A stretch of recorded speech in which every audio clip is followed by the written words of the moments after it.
Samahan niyo po akong basahin ang Matthew chapter 7 verses 26 to 27. Ang bawat nakikinig ng mga salita kong ito at hindi ginaganap ang mga ito ay matutulad sa isang taong hangal na nagtayo ng kanyang bahay sa buhanginan. Bumagsak ang ulan at dumating ang baha. Humihip ang mga hangin at hinampas ang bahay na iyon at iyon ay bumagsak. Lahat po tayo ay meron tayong itinatayo at binubuo sa buhay natin. Tinatayo natin ang ating pamilya, ang ating career, ang ating trabaho, negosyo, relationship, at maging yung ating pong pangalan at reputasyon. Pero bakit kapag dumaan sa pagsubok, may mga bagay tayong binuo at itinayo na nasisira, bumabagsak o tuluyan na nga pong nawawasak? Baka po related yan dito sa ating binasa. Baka po indication yan na mayroong tinuturo ang Panginoon pero hindi natin nasusunod. Pinapakinggan lang natin pero hindi natin ginagawa. Tandaan po natin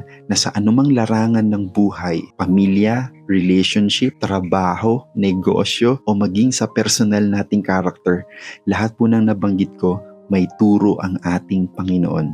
Baka meron lang tayong hindi nasusunod. Pero kapag nasunod natin ang ating Panginoon, para tayong nagtayo ng bahay sa ibabaw ng bato na kahit dumating ang bagyo, mananatili itong matibay.